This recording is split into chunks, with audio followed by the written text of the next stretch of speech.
Hey guys, it is Ryan. I'm not sure if you know this about me, but I'm a bit of a fun fanatic when I can. I like to work, but I like fun too. It's a thing. And now the truth is out there. I can tell you about my favorite place to have fun. Chumba Casino. They have hundreds of social casino style games to choose from with new games released each week. You can play for free anytime, anywhere. And each day brings a new chance to collect daily bonuses. So join me in the fun. Sign up now at ChumbaCasino.com. No purchase necessary. VGW Group. Void where prohibited by law. See terms and conditions. 18+.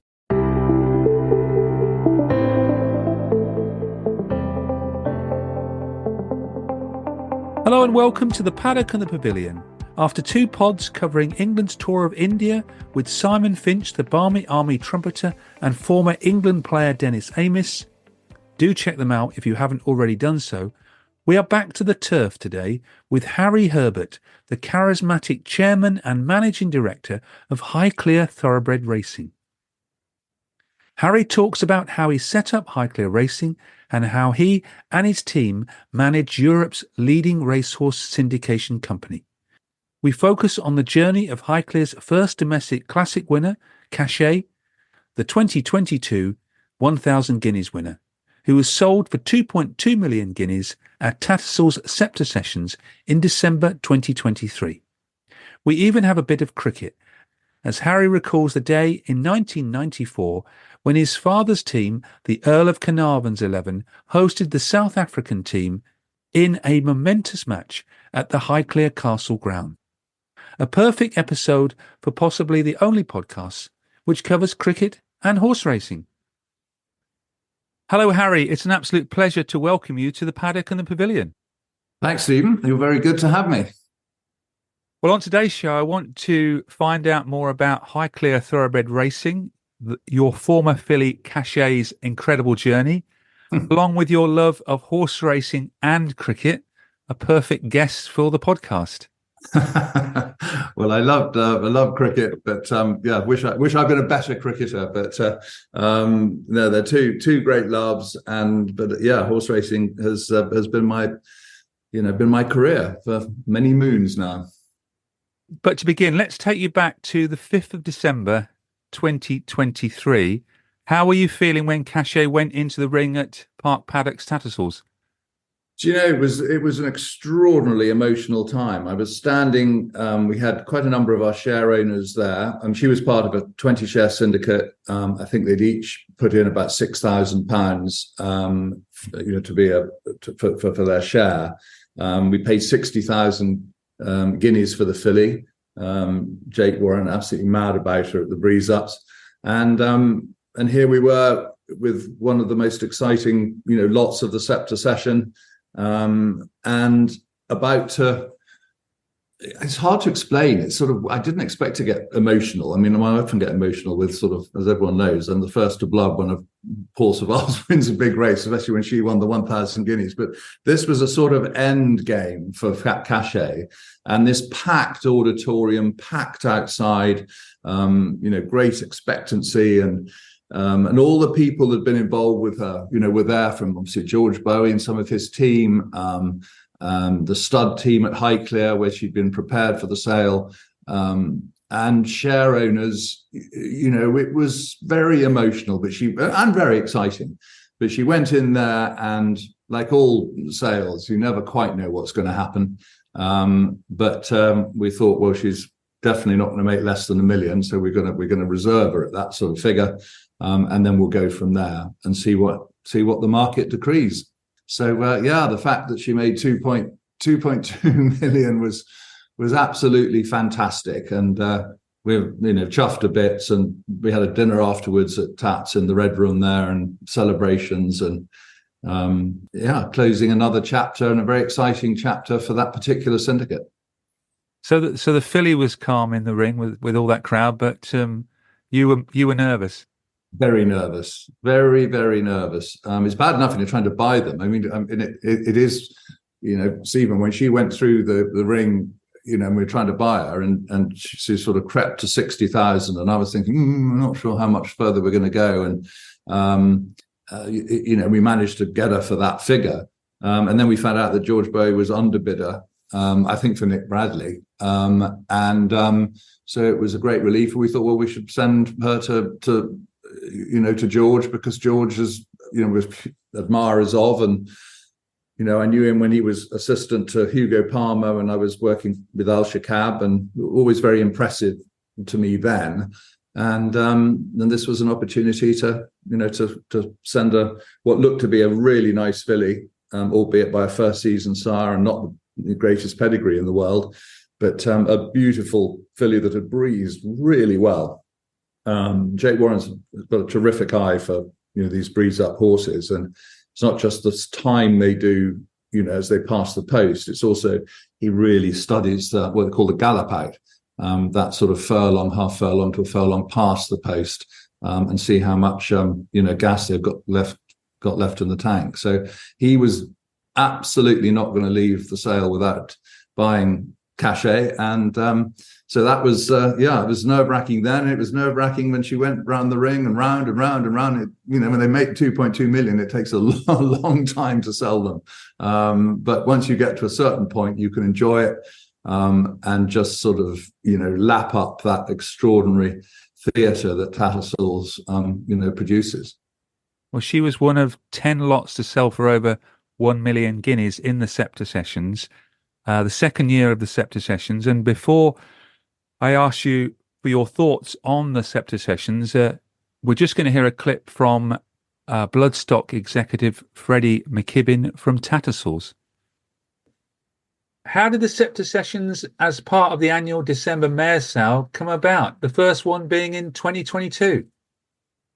Hi, Stephen. Well, thanks for having me back on the podcast. Yeah, the first Sceptre Sessions was back in 2022. And before the Sceptre Sessions were introduced, the December Mares Sale was, and still currently is, already long established as the most prestigious showcase of world-class breeding stock in Europe. So it was, bearing that in mind, in the interest of Tattersalls, to create a select session highlighting and showcasing the highest quality race fillies and mares in the December Mares Sale. Now, there's a bit of a story as to why the Sceptre Sessions are called the Sceptre Sessions, and that takes its name from the great race filly Sceptre. Now, she's the only horse ever to win 4 outright classics, that being both Guineas, the Oaks, and the St. Leger. And she was even 4th in the Derby as well in her 3-year-old career. She herself was actually sold for 10,000 guineas back in 1900, which was then a record for that time back at Tattersalls. So, yeah, it's a wonderful bit of history being able to incorporate the name of such a great filly into what are such brilliant showcase sessions. Sceptre is very much a part of the Tattersalls history in that she was actually owned for a short while by Somerville Tattersall, who was then a senior partner.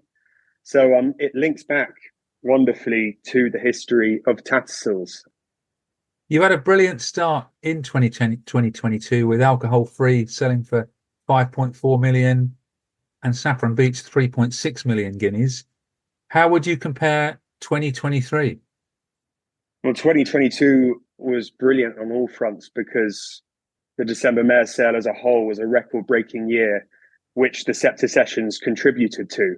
Now, just to put things into perspective, the Sceptre Sessions were responsible for 45 million guineas of the 80 million guineas that was turned over during the December Mares Sale. So that's quite a significant contribution.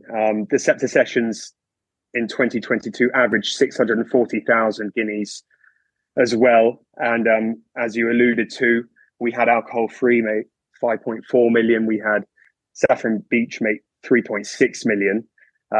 So by that standard, going to 2023, it was always going to be tough to level up on those record-breaking figures. Now, to put it into perspective again as well, 2023, we offered 13 less horses in the Sceptre Sessions than in 2022. And we turned over 39 million guineas. Our average was up above 750,000 guineas compared to that of 22, which was 640,000 guineas. So again, another increase, which was great. The highlights being Tiona making 4.5 million guineas selling to Juddmonte. Then we had Via Sistina making 2.7 million guineas. So yes, I think 2023 measured up very well when you look at 2023 and 2022 in comparison, considering we tightened the session. So no, it's all positives, and they're a great feature of the December mare sale. An interesting story in the 2023 Sceptre sessions was Cachet. Yes, Cachet sold for 2.2 million guineas by Highclere and sold to Katsumi Yoshida of Northern Farm. Her story has gone full circle, really. I mean, it started off in the Craven Breeze up sale when she was a 2-year-old, when she was consigned by Hyde Park Stud. So John Burke offered her up after her breeze, and she was bought by Highclere for 60,000 guineas. Now, what was to come after that was quite special. She was a quality race filly, and her story ended at Tattersalls in this year's, last year's 2023 Sceptre sessions when she sold for 2.2 million. And now she's embarking on a breeding career that hopefully is as successful as her racing career. So no, it's a great story, and stories like that really enhance the Sceptre sessions, and it's those stories we look for. And a story like that when a filly has gone through breeze ups and then the Sceptre sessions, a great advertisement for Tattersalls. Yes, a brilliant advertisement. Look, it's great to be able to offer fillies just embarking on their racing career, and then once their racing career has been successful, re-offer them before they start a new campaign in the breeding shed. So no, it's a credit to Highclere as well. She's been such a superstar for them, and no, hopefully many more stories like that to come from Tattersalls. What do you think of the Sceptre sessions? They're a new initiative that started in 2022 by Tattersalls. I think they're really good. I mean, I think having the sort of creme de la creme, all together, does create a fantastic atmosphere. There's not an inch of room left in the ring, seating or standing for people to be, and that, atmosphere creates excitement for bidders, and that's what that's achieving, the Sceptre session. And of course, it's any animal that makes the Sceptre session is a serious, much prized mare or racehorse or both in the lineup. So everyone in the world is watching, gets it, knows who's in the Sceptre session, can't be missed, and I think it seems to have worked very well. Was there ever a chance that you wouldn't have sold Cachet and she became a brood mare? No, our model that we use at Highclere is always to sell. Once you become a brood, you keep, and they become brood mares, you're into a totally different, apart from being a different tax bracket for starters. Obviously, if selling in training, there is no capital gains tax and tax on prize money or anything. So the share owners, get what she makes or what she made. Whereas, suddenly you go into a breeding operation, then it's you're into a different business model altogether. And that's not something that I ever wanted to do. It's not my forte. And I think for share owners, they need to know that there's a strict cutoff point. They're not just sort of open-ended investment that goes from racehorse into broodmare. Well, we're going to come back to Cachet's racing career, but I'd like to ask you about your love of racing. How did that all start? I'm guessing it's your father, as he was the late Queen's racing manager.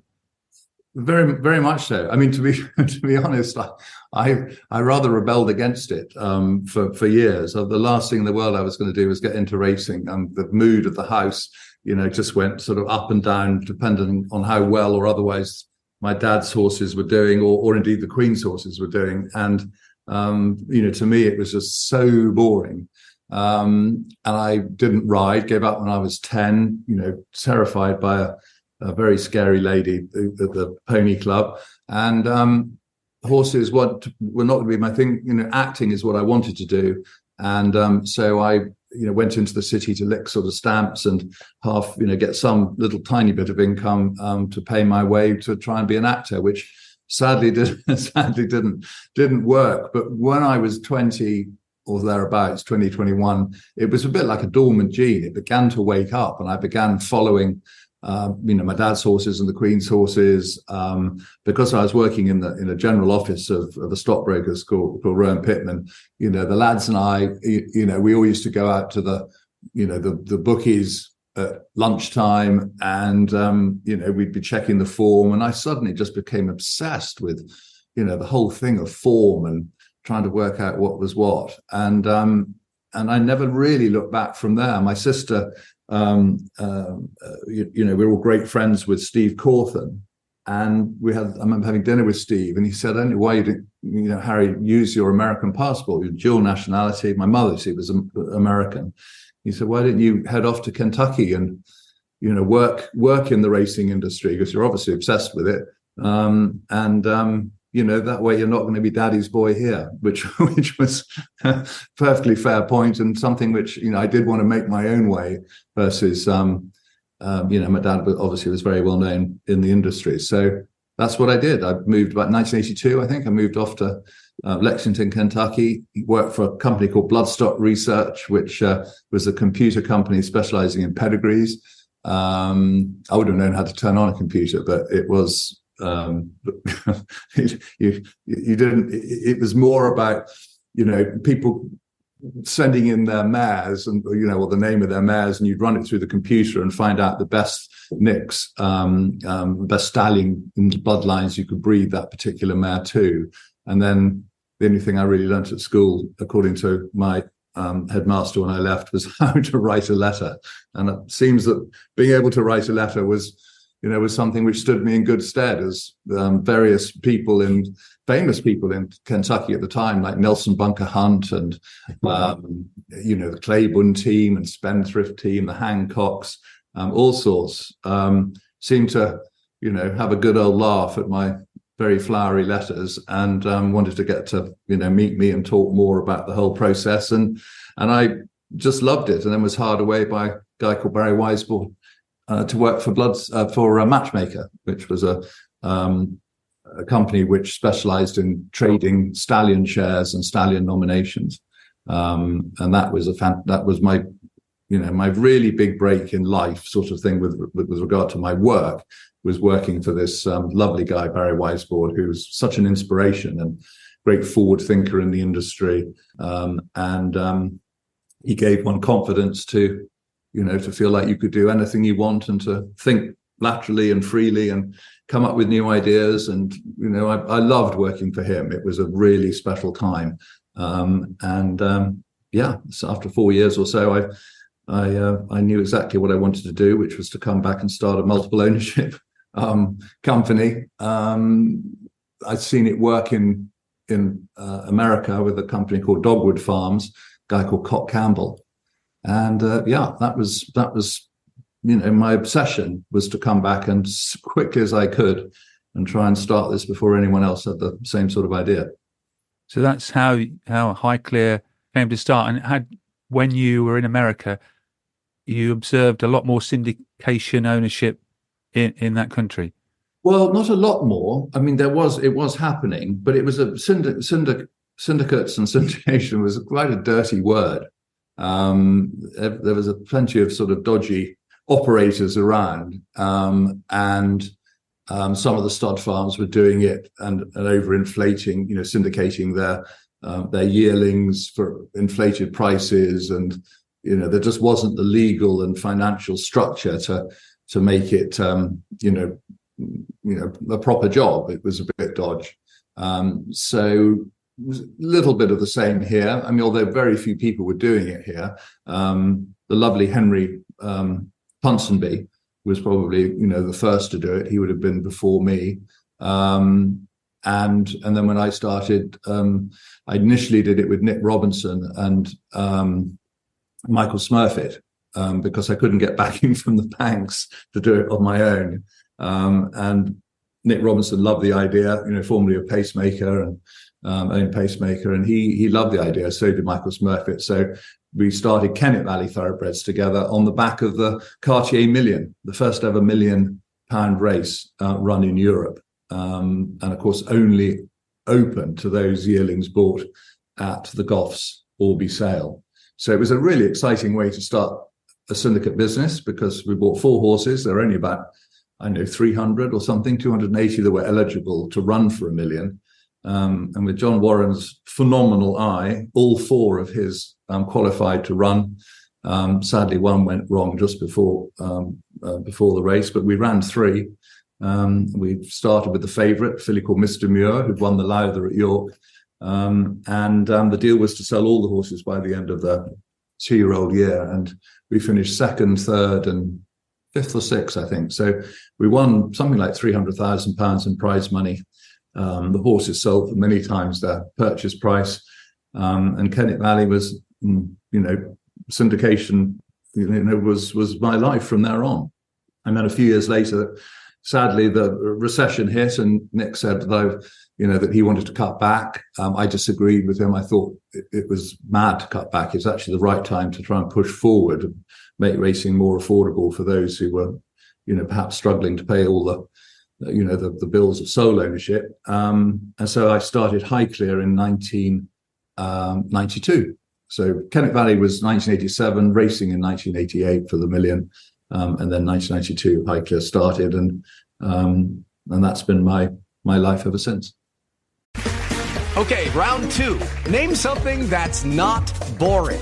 A laundry? Ooh, a book club. Computer solitaire, huh?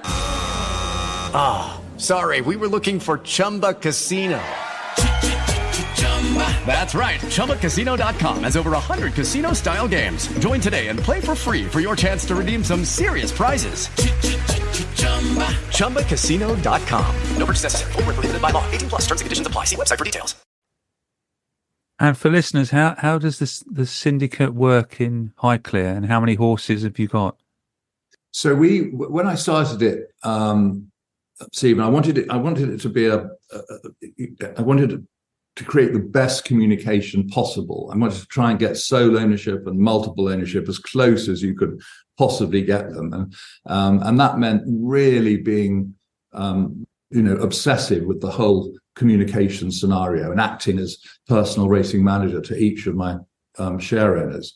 And that took a lot of work, takes a lot of work, but to me, it's absolutely critical. So, the share owners would do anything that a sole owner would do. They would just go and see their horses, plenty of stable visits, loads of videos and photographs, and on the phone, apart from emails, very much on the phone communication, talking to folks as to what the trainers were thinking and what we were thinking of the horses and placing the horses.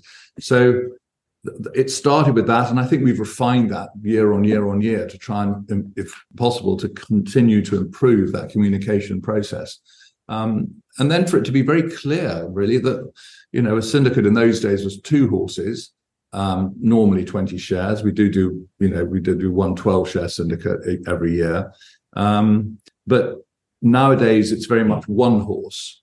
People like to add horses, obviously, in different syndicates, but they want to choose which trainer they want to add with versus me producing syndicates A, B, C, D, and E. And, they say, well, I don't, like this trainer, but I do like that one. So we now have 1 horse syndicates, and the same rules apply. But, we're a luxury goods company at the end of the day. People spend, good money to buy a share in our syndicates. We're buying above the average on the whole.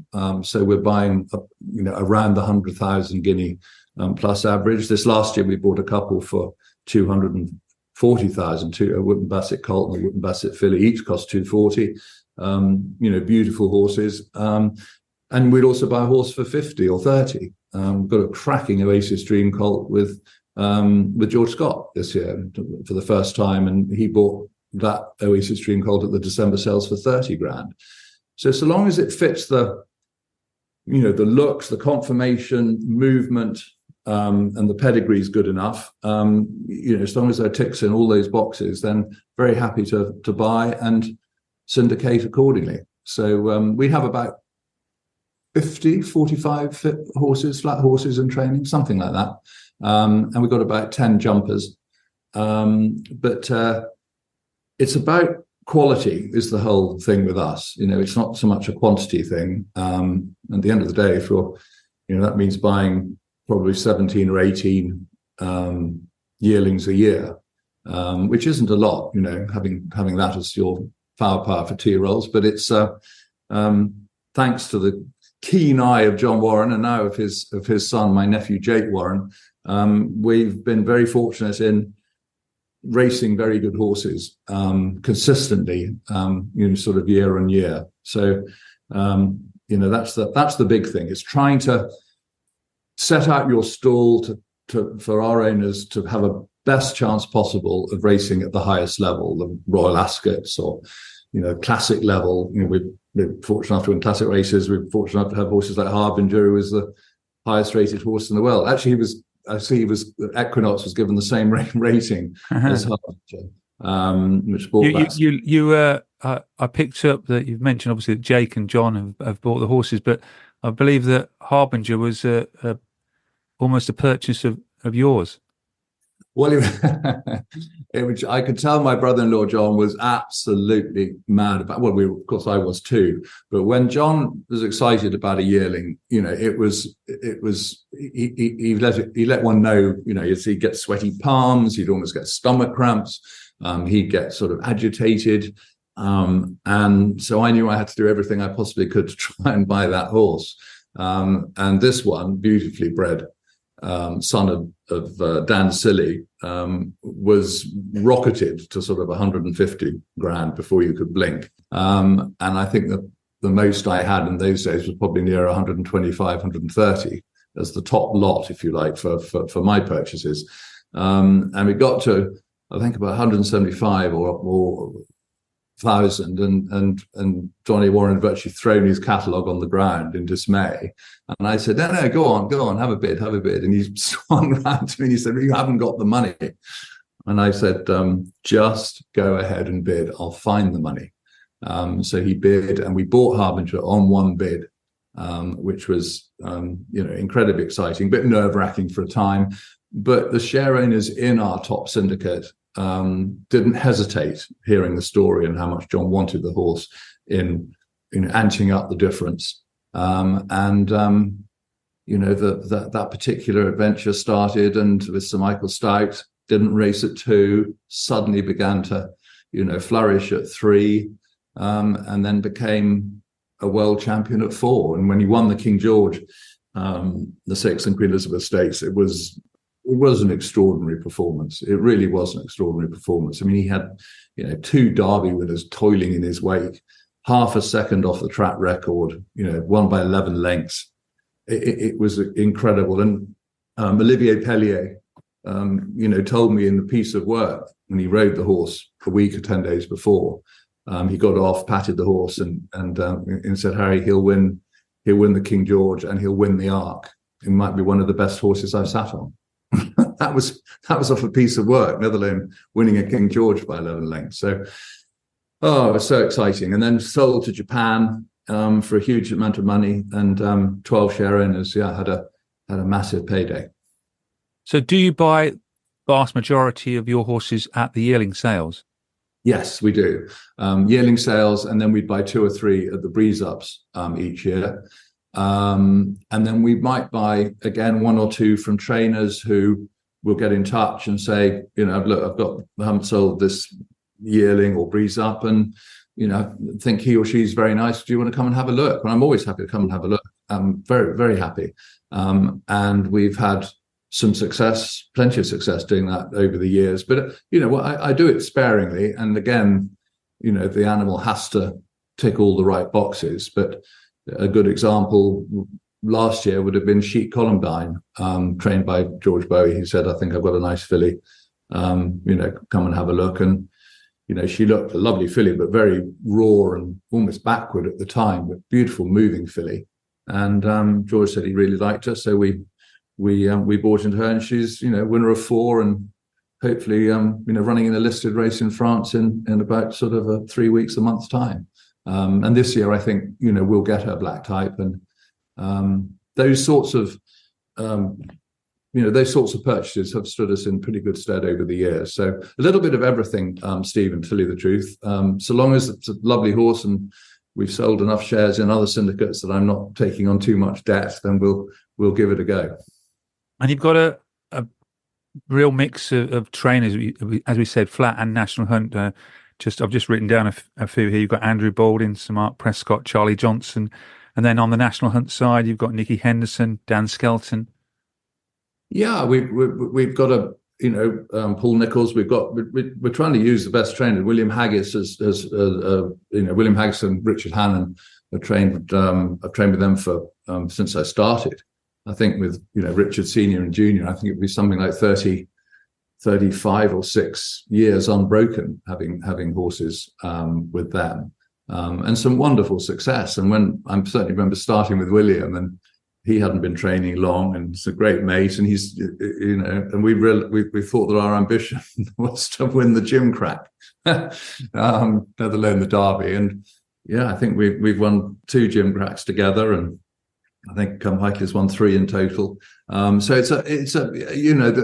it's lovely having these dreams. It's lovely dealing with professionals who are also good friends, and everyone gets on very well. And trainers that our share owners will enjoy, not just having a horse with, but enjoy meeting, because whether we're staying in the Jockey Club rooms for stable visits, the trainers come to dinner, and it's lovely. You've got Roger Varian and William Haggis and George Bowie, and a nice sort of Charlie Fellows, and Newmarket, now George Scott and others. It's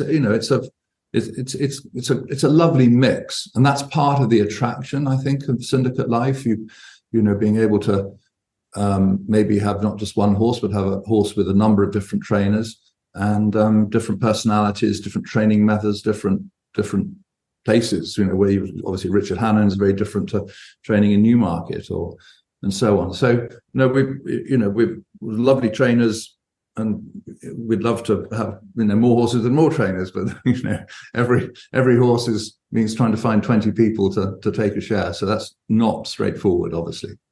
And you've got horses abroad in Australia, and you've had recent success there in the Caulfield Cup. Yeah, we've had a wonderful time in Australia. I mean, I went over to do the Carbine Club speech many moons ago, probably 18 years ago. And little did I know that was about as scarier, after lunch or dinner speech that you can make anywhere in the world. 1,200 drunk Aussie men, and you're the pom lining up is not the easiest, but it was fun. It thankfully went well. And I became sort of obsessed with that whole dream of trying to win the Melbourne Cup. I think it's the most extraordinary race. It is the race that stops a nation. The build-up, the media frenzy, the prize money, it's phenomenal, absolutely phenomenal. So I got back and I said to Sir Michael Stark, we had a horse called good staying horse called Distinction, and I said, Michael, why don't we have a crack at winning the Melbourne Cup next year with Big D, as he was affectionately known, and he loved the idea. And we sent him down there. He ran a hell of a race. He wasn't helped by his jockey, who'd had a bang on the head a couple of races before, and I think probably was pretty badly concussed, but still, because it was a cup, wanted to ride. So Big D did most of the work himself, finished 6th. I think it was Mackay Diva's first Melbourne Cup of 3. But if he'd had a better sort of run, he would have definitely been in the first 3. But it was a thrill. It's a thrill. Every owner who went says the most exciting thing we've ever done. So I thought, right, here we go. Let's try and buy, either send proven Highclere horses down if share owners want them to go, want to give it a go. So we had another one with Sir Michael called Opinion. He went down there and he won the Metropolitan. He won a big Group 1 race, won about 800,000 Aussie dollars. And then we bought a horse called Libran. And he won nearly 2 million Aussie dollars. We've had a couple of duds, but to be fair, more than perhaps our fair share of very good horses, including Durston, as you pointed out there, who won last year's, the year before last, I say, Caulfield Cup, a race worth a staggering 5 million Aussie dollars. Attractive prize money down there. It's it is extraordinary. I mean, look, we look on in envy, if you like, from here. And this, like Highclere, you've got horses down there. Durston winning a huge sum. We've got a horse called Naval College. We bought horses training sale off the King, bred by the late Queen. He's by Dartmouth and training with Annabel Neasham. And we paid 180,000 for him, and he's already won just shy of $500,000 Aussie dollars. He's won his last 3, and is now heading into the very big league. And then we bought a horse called Redstone Well from Ireland, and he just finished second on his second start. And for finishing second in one of these Saturday races at Randwick, he's earned just under 30,000 Aussie dollars for finishing second. So if you can get it right, and then it's a very exciting process. And we have a mix of Aussies and Brits in our syndicate there, mostly Aussies now, but some Brits absolutely love it. You can watch every race live, obviously, on the telly or on on your tablets. And when you're running for that sort of prize money, it's a very different feeling. If we have a consistent horse who can run in the first 3 or 4, of a high enough rating, then those horses, you're not asking Sharon's for any more money. You're actually paying back a divvy to them every year, and that's quite something. Not something we're not used to here. I wanted to get the Caulfield Cup in particularly because I've had the great pleasure to interview Ron Hutchinson twice on this podcast, and Ron's now 96. And his son, Peter, always sets up Ron with the Zoom call and the microphone. And one thing that Peter's got over his dad is that Peter Hutchinson rode the winner of the Caulfield Cup in 1993, and Ron never won the Caulfield Cup. So I thought I'd had a chance now to get that comment in on a podcast. Well, when Durston won the Caulfield Cup, I was at home. My wife and my mother-in-law staying, and she hadn't been too well, and it was one of those moments of everyone trying to be quiet, and I got up, sort of crept downstairs, turned on the telly, and then watched this extraordinary performance from Durston, coming from virtually last to first and getting up to win on the line a $5 million race.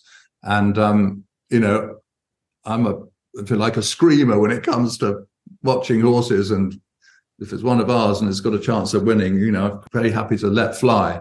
So the idea that I had to keep completely quiet during this extraordinary moment, such a historic race. Prize money is obviously phenomenal, but it is one of the great races of Australia. It meant we were then second favourite. I think we were for the Melbourne Cup.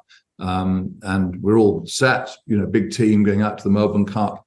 And I'm on the plane from, just changed planes in Dubai, just going out to the runway, and I see I've got an unread message. So I sort of pressed on it, and it was Chris Waller saying, "I'm so sorry, Harry, bad news. The authorities are not allowing Durston to run, as they say there is a grey area on his exit." Oh, right, yeah. And that was very disappointing because obviously, because the trainer and the trainer's vet said this horse has never been better. He's had ice cold legs. He trotted up 100% sound after winning the Caulfield Cup. And as you know, this is the only race in Australia where they do these scans. And what I struggle to understand is why they didn't let him be scanned, MRI scanned immediately, versus saying, well, he's that's all booked up, so he can't. I'm afraid that's not going to happen until after the Melbourne Cup, and he's second favourite. He's won a Caulfield Cup. It was all very weird, the whole thing. And then when those scans did come back, and I showed them to Duncan Moyer, our vet here, he couldn't find anything wrong with the horse at all. So sadly, we just retired him for something completely different. He's had a tendon injury, and we decided to call it a day literally last week. So exciting journey with him as well. But the dream goes on for the Melbourne Cup for Highclere. It does. Now it's Naval College. Probably not this year, but maybe next year. But we'll see how he gets on. He's a pretty special horse, and he fits the profile. And meanwhile, Redstone Wells learning the trade over there, and he also might be good enough one day. But we'll keep trying. A question for you around your yearlings. Who names your horses? Is it Harry Herbert, like the Queen, or late Queen? It's I suppose it's me who makes the final decision. Yes, and as everybody knows, I like single word names on the whole, and I like a name that's it's got to pass 2 tests. Stephen, it's got to pass the Peter O'Sullivan commentary test, and if it passes that, it's then got to pass that. I'm going to breed if it's a colt, I'm going to breed my mare to Blah tests. Like, is that a stallion's name? Or is that a top wonderful broodmare's name? So we do take a lot of time and trouble. It's a lot of patience required. But at the end of the day, I think it makes a difference. I think they're more memorable, not just to our share owners, but hopefully also to the public. And following Highclere, you'll probably, say, oh, that's a Highclere horse, Highclere name. We've got a cracking group of names for our current, group of 2-year-olds, which is us in the office. It's share owners. It's anyone. Anyone can suggest a name. We don't mind where it comes from, just so long as it's passes that criteria. Before we talk about Cachet's racing career, one question on the late Queen. You must have observed through your father her passion and love of horse racing. Very much so. We obviously, my brother, my sister, I were very, privileged and to have grown up with the Queen around a lot.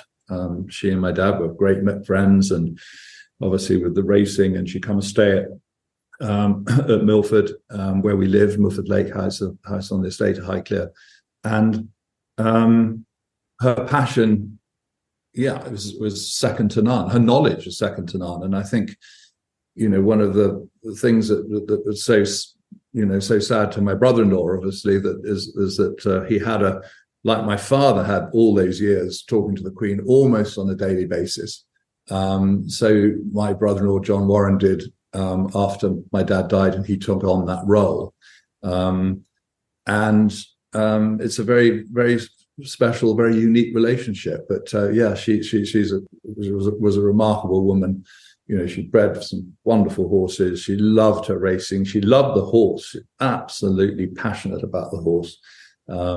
And what's so exciting for our sport in this country is that the current King and Queen have gone on and are absolutely madly keen, which is so exciting, and something that is a relief, I think, to every one of us involved. That's really important for the sport going forward, isn't it? It's so important. And last year, with the King and Queen enjoying their first winner at Royal Ascot, that was one of the great moments. Absolutely phenomenal. He was so emotional. They both were, I think, after that win. And that's what it's all about, isn't it? That's what grips us, the emotion that these any race winner, but those big race day winners generate something, even more extraordinary, I think, in us. And he felt that probably for the first time when his horse won the King George V handicap. Let's get back to Cachet and her journey. After the Breeze Up sales, she won first time out on the 15th of May at Newmarket. Yes, that was a terrific win. She virtually, the style of racing was she loved Newmarket. And she was still quite a raw animal at that time. So she was doing it very much on natural, ability, and she went to Royal Ascot. She sort of danced every dance as a 2-year-old. She didn't win her bold black type, but she's placed in the Fillies Mile. She'd given a clear signal that she was getting better. And that she, was going to win a black type race at some point. But when, as a 3-year-old, she came out, she'd been training very well, and physically, there'd been a significant transformation from 2 to 3. She really had strengthened up. When she won the Nell Gwyn, it was highly impressive. And then, of course, Guineas Day came, and John, Warren, and Jake and I went to have a look at her, round where she was, before they come in the pre-parade ring, in the stables area, they're walking round, and we were looking at the opposition, and she really did shine as the one who was the paddock pick. That's not just being biased. I mean, she really did. She looked phenomenal. Others were still a bit, wintry. Aidan O'Brien's filly looked lovely, but again, they just looked a bit wintry. So we thought, my goodness, we might have a shot here. But that last furlong took an eternity for her to run. And I could see Rafe Beckett's filly getting closer and closer. But thankfully, the winning post came in time, and we were all there. Jake's kids were there, and family was all there. It was a massively emotional, the whole thing. And we know how difficult it is. My dad was in racing a lifetime, never won a classic. Got within a couple of heads of winning a classic, but didn't win it. It's really tricky. So to win a Guineas with a filly was so special, and the especially for George in his second or third year of training, his family were all there, and when she came into the winners' enclosure, it was the most extraordinary noise, and I think people really loved to see all of us getting so emotional, and it really sort of soaked it up that this was a bit special and a bit different. It was a very crowded winners' enclosure with all the syndicate members. I remember being there on that day. It was, it's what it's all about. It's, I think sometimes people think of syndicates and they go, loads of people, won't feel like I'm involved, and, won't really feel like my horse. Is such rubbish that. I mean, it's proven beyond a shadow of a doubt. People actually shown us love that there are other people. You celebrate together, you commiserate together. And that sort of build up together is something very special. And people make new friends, and obviously with this filly, they've made sort of, some of them made friends for life, and want to go into the same syndicates to see if lightning can strike twice. So a number of them are also in Believing, who's a very good filly, who was third in the Haydock Park Sprint Cup, and she'll be headed for Royal Ascot for the King's Stand. And she's with George, she's a very fast filly, Group 1 placed already, Group 3 winner, big career ahead of her, and this year I think. And then into Soprano, also with George, who was multiple Group placed last year, and who might be running, she could run in a Nell Gwyn possibly. So you've got to dream, Stephen, haven't you? And hope that this might be the one or another one. And Cachet beat a very strong field. You've mentioned Rafe Beckett's Prosperous Boys, who later that year beat In Spiral, and Tuesday, the Aidan O'Brien filly, who won the Oaks and then went on to win at the Breeders' Cup meeting.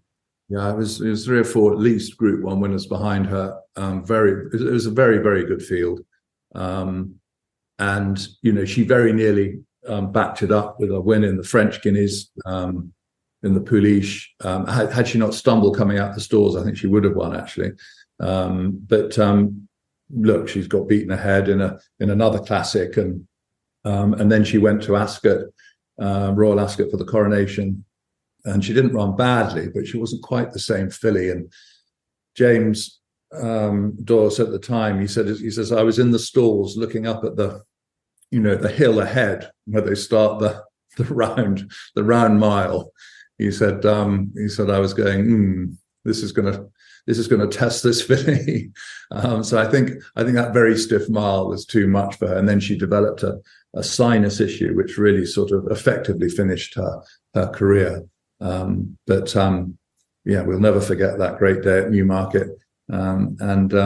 These are wonderful landmarks, and we've actually, having her sculpted at the moment, for share owners. Hopefully we'll want to buy from Charlie Langton, this beautiful sculpture that he's done, bronze that he's done of her.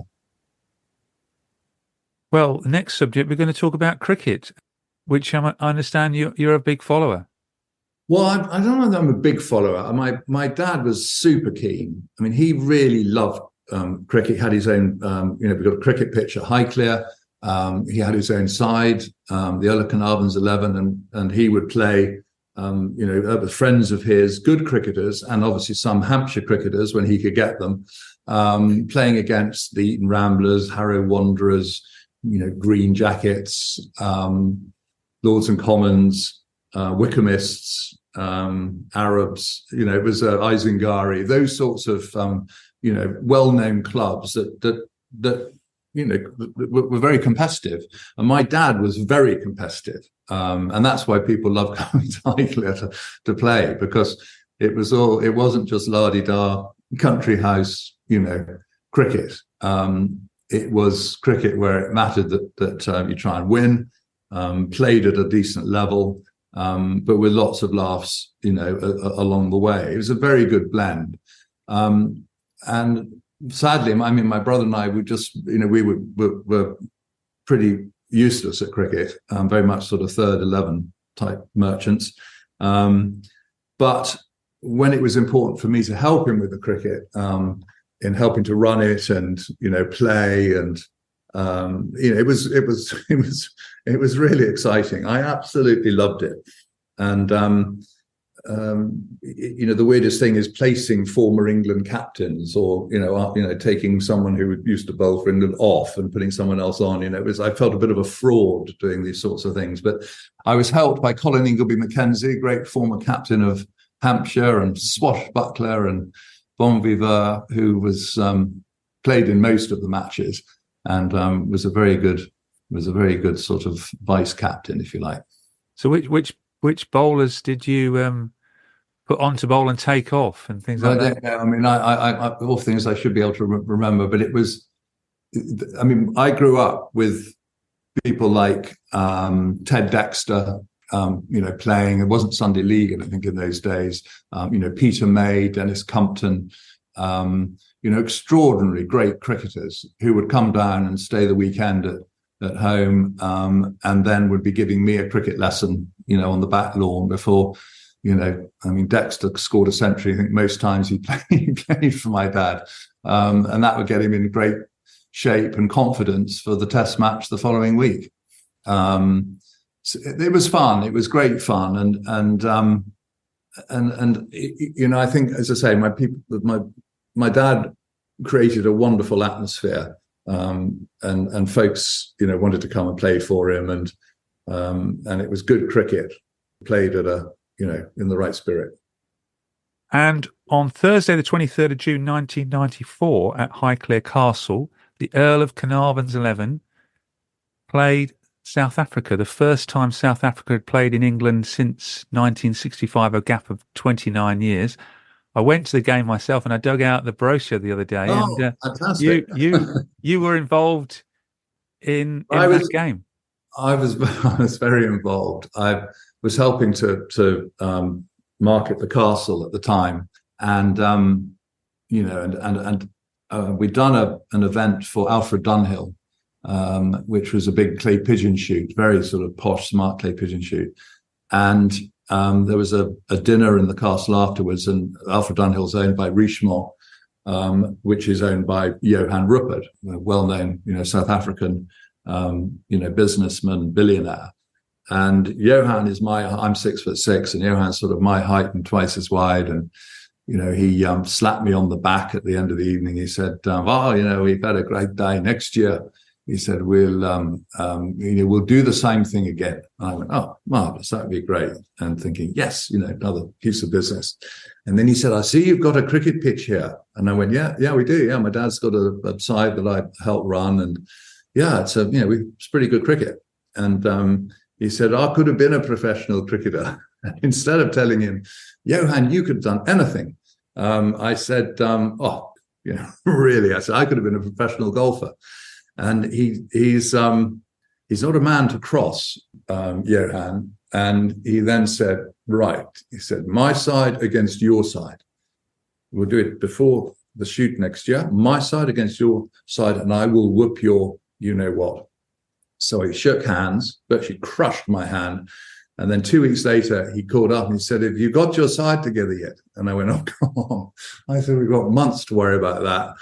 And he said, "My friend, you don't have months." He said, "You better get that damaged hamstring of the vicar. You better get him to physio quickly, because I'm bringing the South African national side and I will whoop your you-know-what."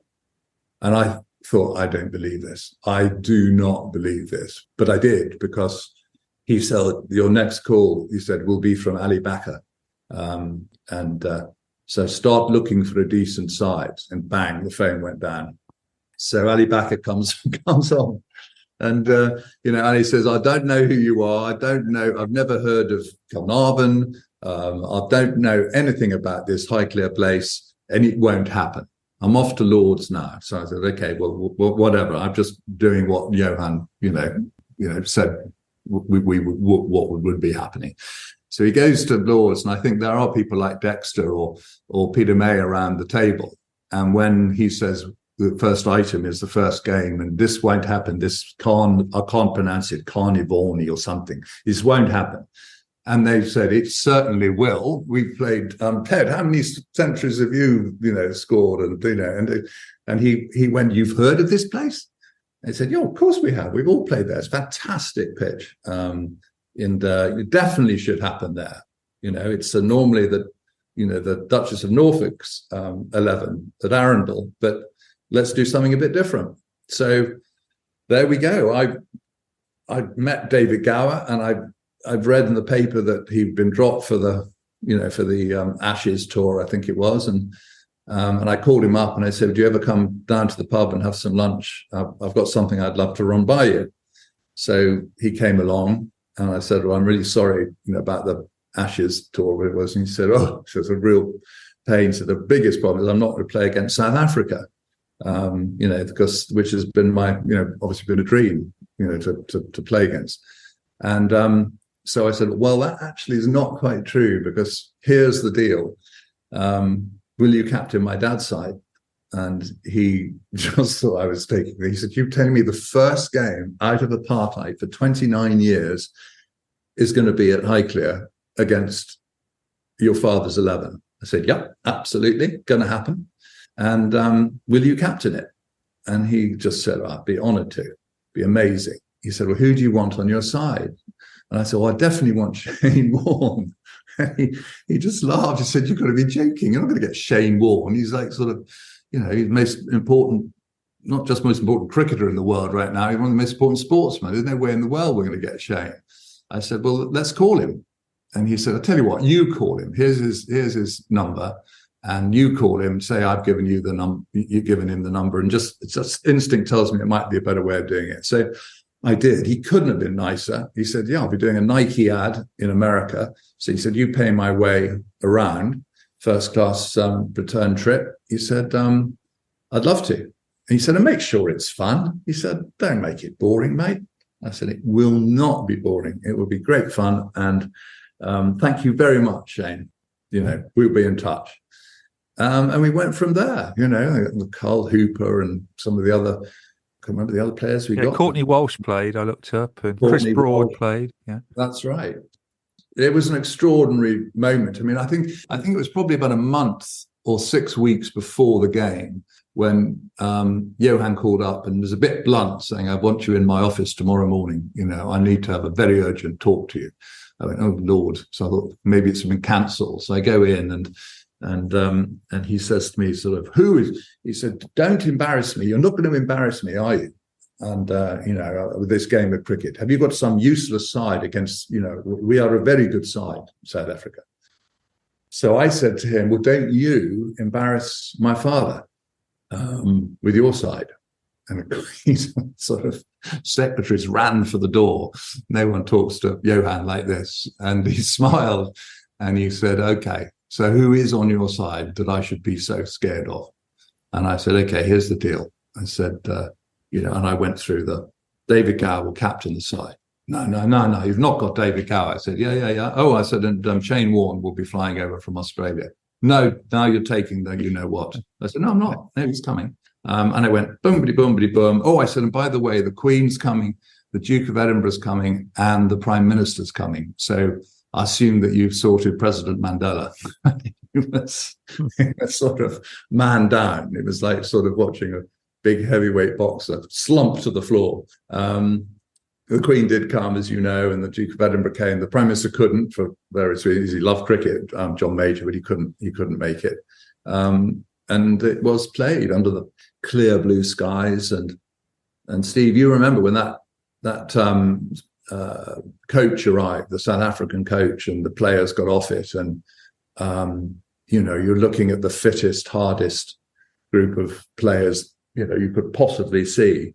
And Jonty Rhodes, do you remember they put a stump in the ground, and they tapped a ball 25 yards away from him, and he had to pick up pretty much at full tilt, turn, and he knocked the stump down, I think 3 out of 5 times, a single stump. And it just was sort of theatre of the highest order.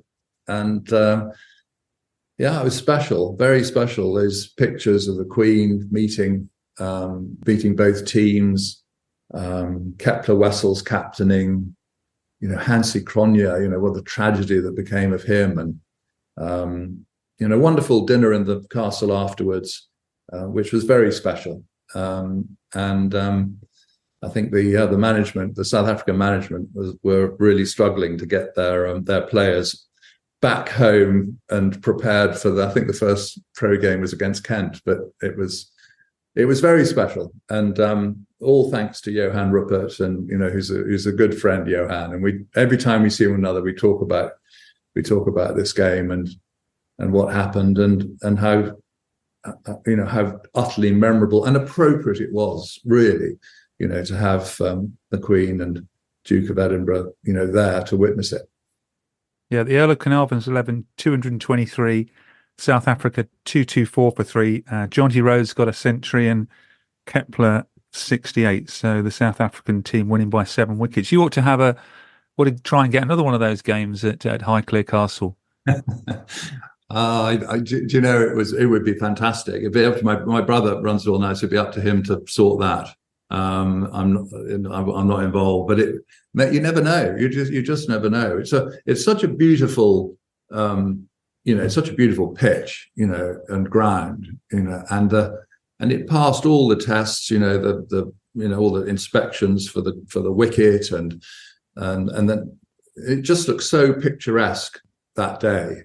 It looked tiny because, of course, having all the grandstands around, as you will remember, and all the marquees, that suddenly it held this what seemed to be a slightly bigger ground turned into something that looked much smaller, but it was in perfect shape for the day, and it was just extraordinary. I mean, extraordinary. I don't think I've ever been more tired in my life. I don't know how the day ended, actually. I remember I was with Shane Warne at the grand piano in the castle at Highclere with a bottle of very old whiskey. I must have been Alfred Dunhill whiskey, and that's all I remember of the day. I was composing his Nike jingle on the piano with him having, cackling away behind me, sort of helping, and the day disappeared. But that's a fairly good memory, and you must have done a good advert for Highclere Castle with Downton Abbey and Bake Off. Well, well, there you go. Those were a lot later, obviously.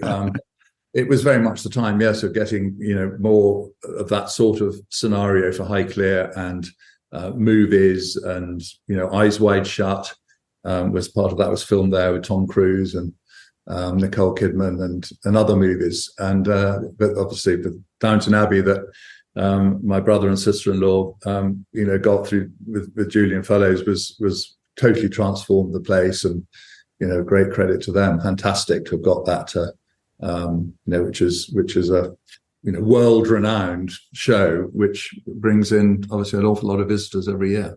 You've never been an extra on Downton Abbey, then? No, not invited, sadly. I'd be very keen.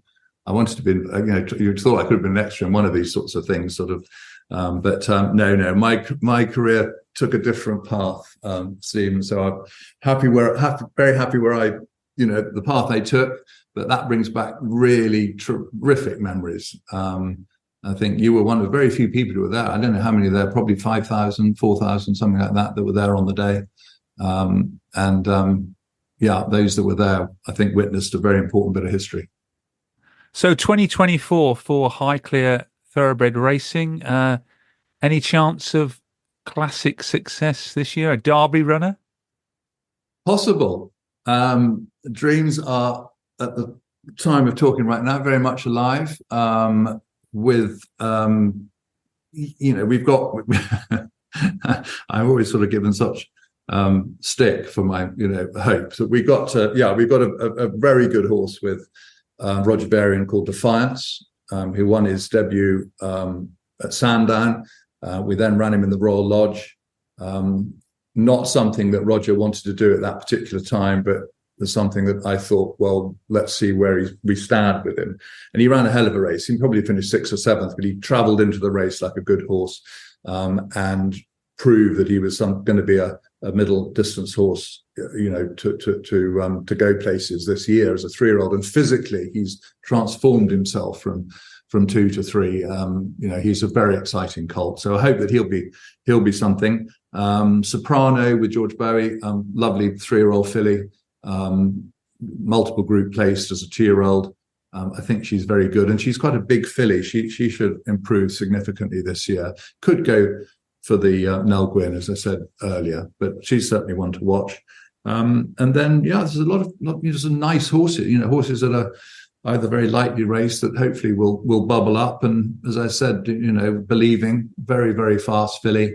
Spycatcher, placed in very nearly won Group 1 in France last year and placed again in the Group 1 at the end of the season on Champions Day in the sprint. With Carl Burke, he's another, will be running in all the top 6 furlong sprints, ground allowing. Sheik Columbine might, if she wins in France, might go to the French Guineas. We've got some lovely, lovely horses, and we're very hopeful that with the 3-year-olds, older horses, and of course all those superstar 2-year-olds unraced at the moment, that a few will bubble to the surface and carry those pale blue silks to a bit more glory. Well, to end, you must be proud of what your team have achieved with Highclere, Europe's leading racehorse syndicate company. Well, I think, hugely proud. Set out to, as I said earlier, to try and give our share owners the best chance of competing at a high level. The list of not just the classics, but the champions, the number of horses that have won or placed in Group 1 races is exciting. And, we've had probably about 100, I think, just over 100 runners at Royal Ascot. And about 38% of those runners have finished in the first 4, which is an incredible achievement. And that's, I think, what Highclere is all about. It really is giving our owners the best shot of the high days, holidays, the races we all dream about having a runner in. Hopefully with Defiance, we'll have another runner in the Derby. We won with Motivator for the Royal Ascot Racing Club. We're third with Housemaster these years ago. And we've had probably 3 or 4 other runners that have run well. And we've been placed in the Oaks. So it's all possible. And I think you've got to, retain a really positive attitude at the start of every season, and, make your plans and see where these horses take us. We've got great trainers, we've got, wonderful group of share owners. I am very proud of my team here at Highclere, who work so hard keeping everything rolling. The big reward is a winning and competing in some of these very important and historic races. And it won't be that long until the breeze ups when you might find another Cachet. We'll be looking. We'll be headed off there. What are they? Mid-April. They've become an important source. The breeze up sales are are very different, over the last sort of 5 years to what they've been in previous years. They're much, tend to be better catalogues, better horses, but they're also very expensive, as we saw. The van whatnot last year costing 600,000 plus, but going on to be champion, one of the champion 2-year-old, not champion 2-year-old, but probably second highest rated 2-year-old and the highest British trained 2-year-old. So the Breezeups can throw up a very good horse nowadays. So we'll be looking carefully. Jake Warren will be studying away, and I'll be going in there thinking, and how much money I'm going to spend. Well, thank you very much, Harry. It's been a pleasure to talk to you. Had a chance to remember fond days of cricket at Highclere Castle, and also Cachet's journey to success in the 1,000 Guineas in 2022. Oh, look, it's my pleasure. Thank you so much for inviting me on, and it's fun. It's fun having those trips down memory lane, and but for now, it's looking forward. Sports Social Podcast Network.